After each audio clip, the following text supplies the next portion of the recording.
Thank you for tuning in to Koppen with Comic. I'm Brian Koppen, and we're with comic Pauker.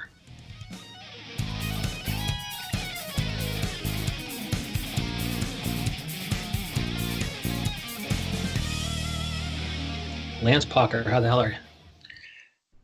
I'm great. Good, man. I'm happy to be here. Good, yeah. It's so nice for you to join me and let me know where, let everybody know where they can see you do comedy online during the quarantine. So I have a podcast called Braised Bits with a fellow New York City comedian, Jesse Eigner. We are comedy chefs. We cook up hot bits on our podcast. It's a food comedy podcast. My Instagram is at Lance Comedy. I'm not inactive on Instagram, but I'm not as I prefer live performance, which is obviously kind of tough for this time. But yeah, and I follow you on Twitter, which is Lance Pauker. yes, yeah, also that. And then, so Braised Bits, is it food related comedy, or are you guys just kind of you're letting us know kind of the ingredients of a good bit?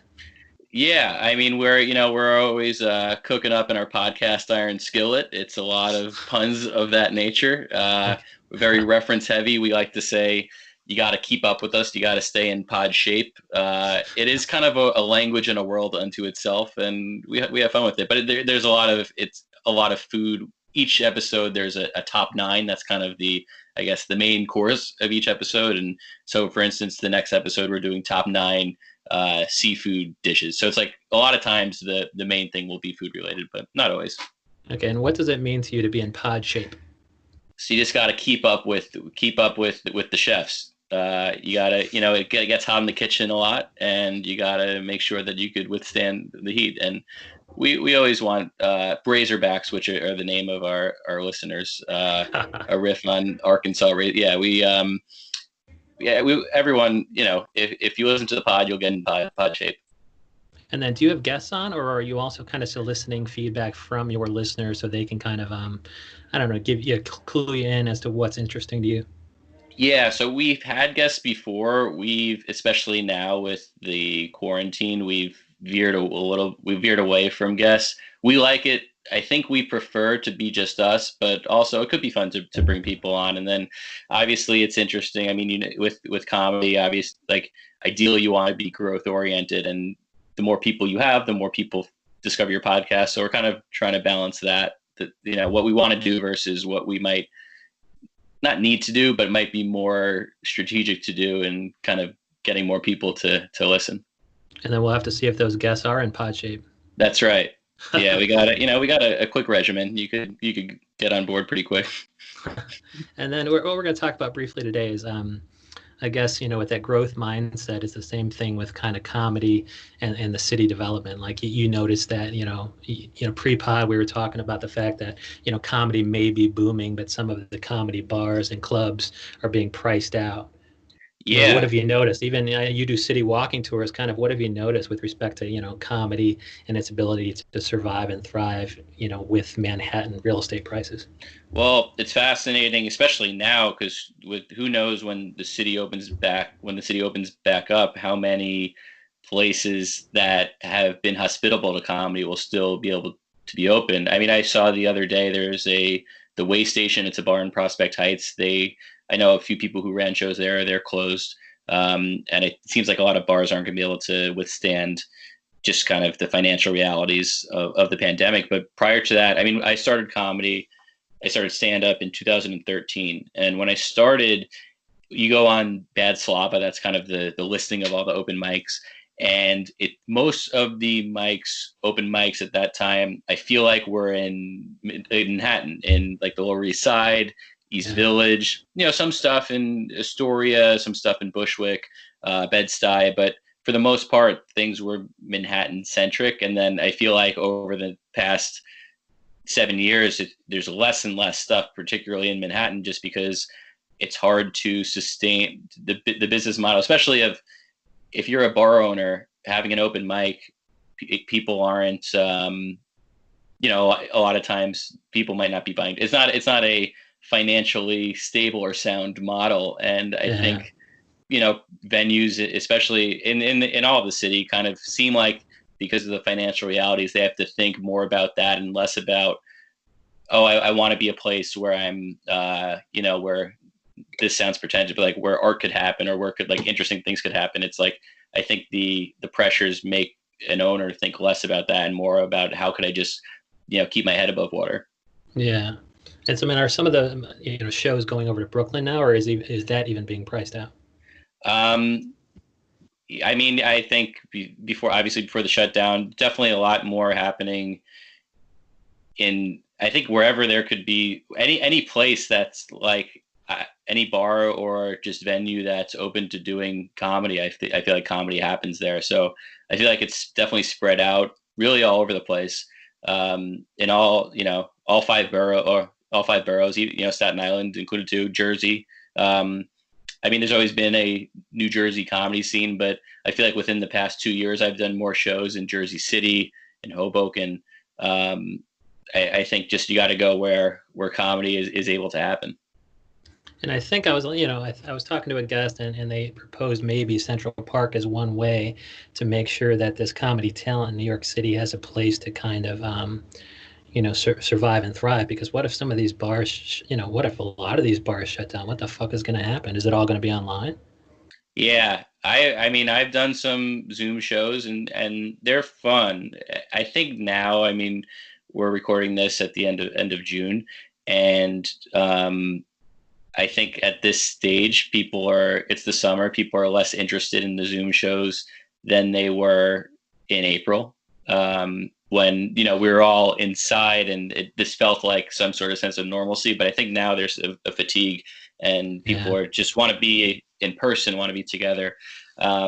Yeah, so it'll be interesting. I mean, there's been some shows in parks and rooftops and things like that, but there's nothing consistent and there's no, I mean, we're obviously in a strange in between state right now, but yeah, it's going to be really interesting when things open back up, what comedy venues will be able to not only survive but like be able to thrive and help comedy grow and sustain itself. And I mean, I think New York has historically been the best place to do comedy, and I think in a few years, I think that'll be the case, continue to be the case, but it'll be interesting in the next few years how many opportunities there will be for comedians.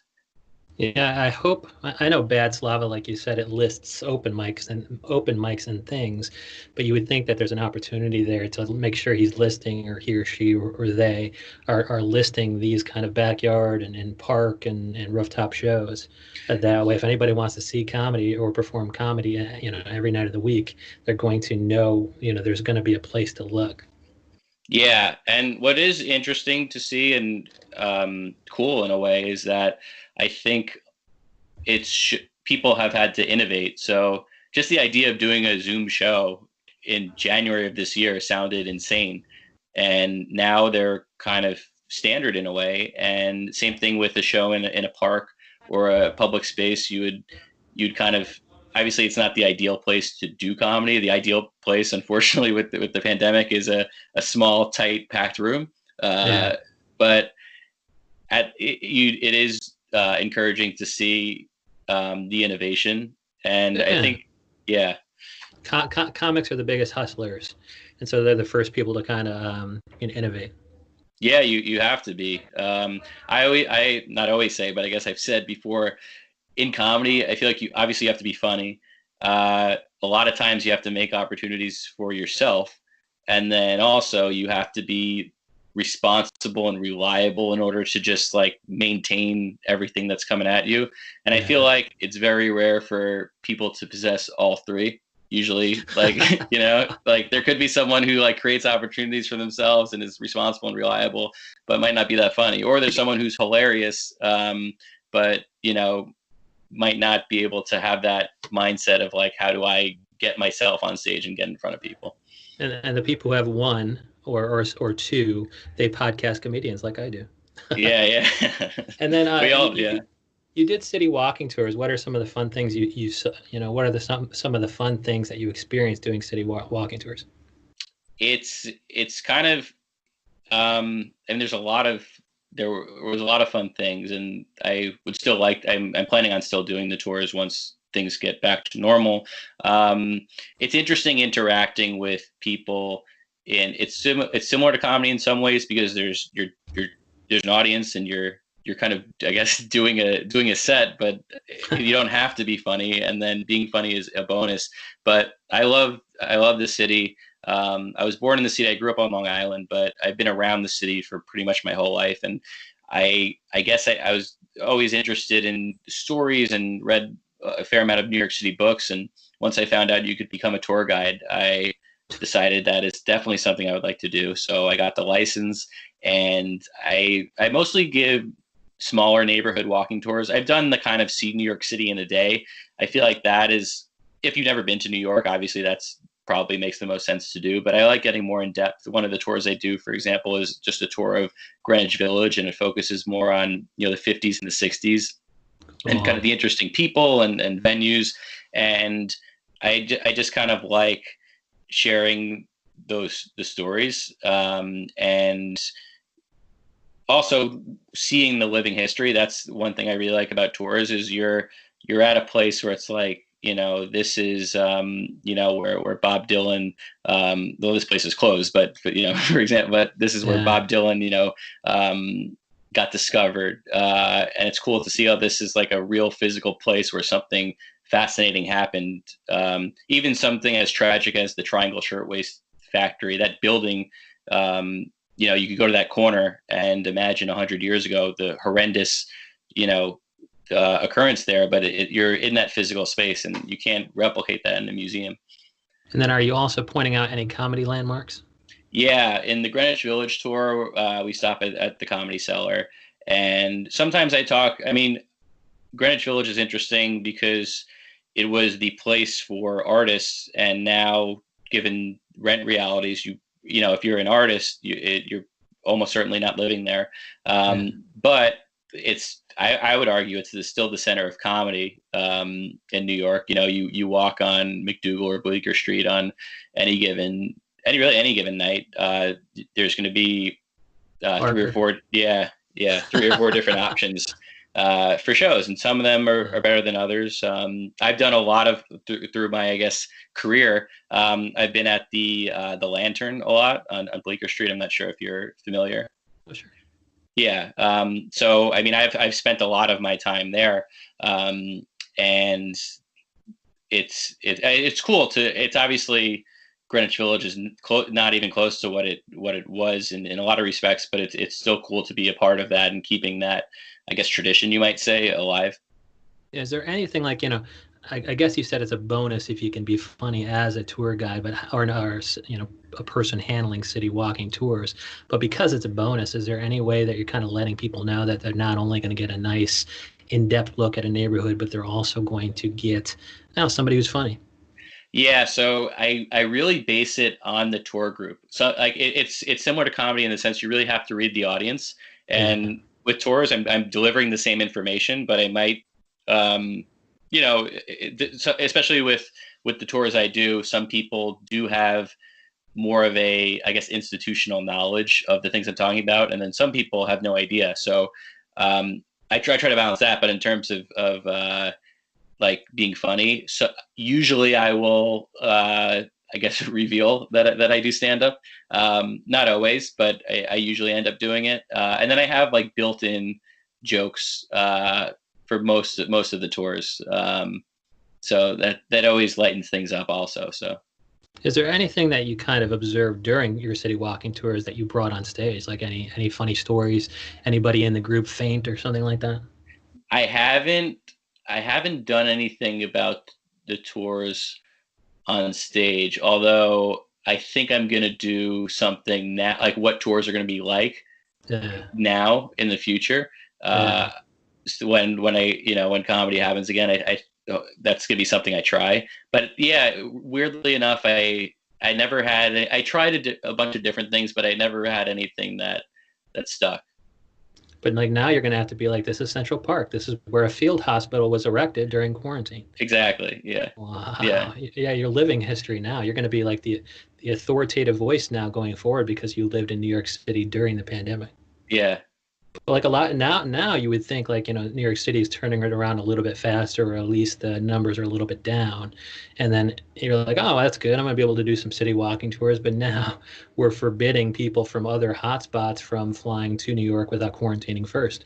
Yeah, that's the huge problem. And not only that, but the tours I do, they're usually between maybe like 7 and 15 people, Okay. sometimes even more. But just to have that large of a group on a sidewalk is, it's kind of irresponsible. Yeah. Creating problems for people and probably creating situations where people won't be social distancing. And I personally have no interest in giving a tour wearing a mask. That sounds like a nightmare. It sounds like quite a workout. Yeah, Yeah, because it's hard to kind of keep your breath when you're talking like crazy, really yeah, loudly. exactly. And Yeah, then are you able to kind of handle any question that comes up from one of your city walking tours because you can handle hecklers on stage? that definitely helps. Me being able to handle hecklers on stage is definitely up for debate, but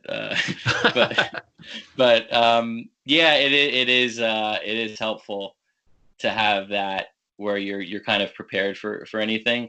There's a rule that I heard somewhere, someone told me for a tour, that you should talk about like your knowledge of the subject or whatever you're talking about. You should only say like 33% of it on the tour, so that when people ask questions, you have that latitude to go into things that you didn't already mention. You're holding up some of your jokes for, you got the jokes saved up in case a heckler comes at you. Yeah, keeping it in the savings account, so I could get that interest.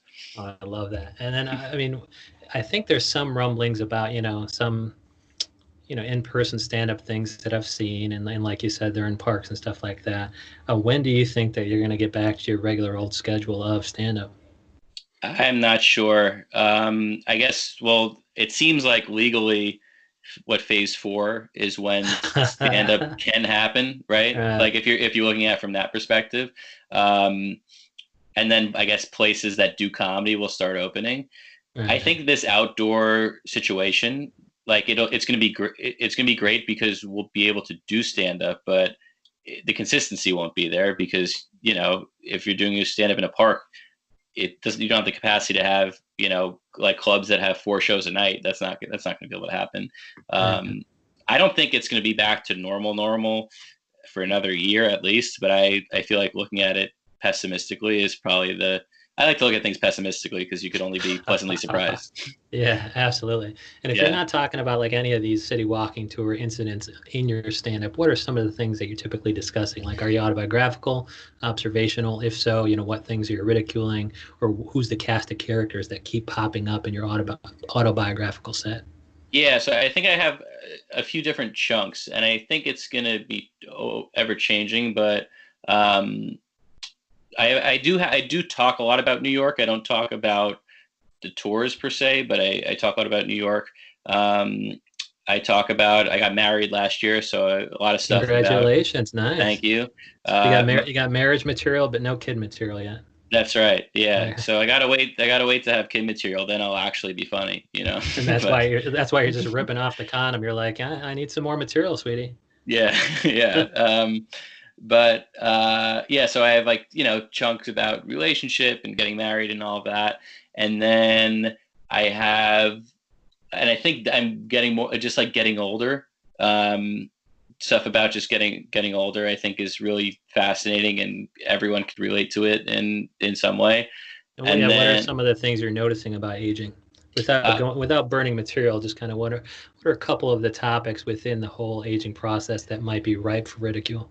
I mean, one basic thing is losing hair, which Uh, I have like embraced totally. I kind of think it fits me in a weird way. some Um, people look pretty solid without it, dude. yeah, I think, yeah, I actually think I might look better. I mean, I look better than that in that weird. It was almost like the virus, right? It's like either be all or nothing. You're like, yeah, why didn't this happen when I was 12? I could have been bald all my life. I would have been slaying Yeah, pussy. Yeah. yeah, And exactly. so the whole like hair thing, you find, are you honest in the fact that you feel better, or did it, are you honest with the fact that you think you look better, or are you admitting to any sort of insecurity along the way on the way to enlightenment? I think it's a little bit of both. I think, perception, obviously, people, the social perception is that it's like something bad. But when I feel like there's all these, there's like all these different supplements that you could take and things like that. I didn't really do any of it. Like initially I was like, oh, I should do that. And then pretty quickly I was like, you just got to let nature take its course and be comfortable with who you are. So that's like Yeah, that's where I'm trying to go with it, I think. yeah, might not work anyway.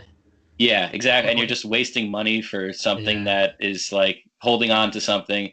One bit, I actually haven't done this, but I feel like it's like you're building if your body wants to build the championship culture, if someone doesn't want to be there, you gotta cut them loose. I love that. And then what are Yeah. some of the things you're noticing about New York that kind of made its way into your act? I had this bit about um, just like how New York, it's the highest of highs and the lowest of lows, and like you could go from being feeling on top of the world to not in 2 seconds. I have this one bit where I just talk about being at a rooftop bar and everything's great, and then you buy a drink and they tell you that it's $37. And then So I really think that you're going to be able to add some good A material to that bit because the pandemic really brought New York pretty low. exactly, yeah, Yeah, I love it. I yeah. mean, that pandemic is good for your material, Lance Pauker. It is good, but it is bad for being able to do the material. I love that so much. And we're going to be tracking you on Twitter. I follow you. You're Lance Pauker, which is Pauker. And then you're also Braised Bits with Jesse Agner. Yep. Yeah, and Cool. Instagram at Lance Comedy. Dude, that sounds so. You're the only Lance who does comedy. I think you're the prominent one. There is Lance Weiss. So his handles with everything is Party with Lance, and I gotta give credit to Lance Weiss because he's been doing comedy for longer, and I consider him the original Lance. But I'm happy to carry on the Lance tradition. Dude, after Lance Armstrong, we can use as many good Lances as we can. There's not that many, but Lance Bass, NSYNC classic. Also, Lance Stevenson, basketball player. He's like one of the best high school basketball players in New York City history. But those I feel like are the main Lances. So there's not that many. Well, the only Lance I care about right now is Lance Pauker. Lance Pauker, thank you so much. Thank you so much. This was great.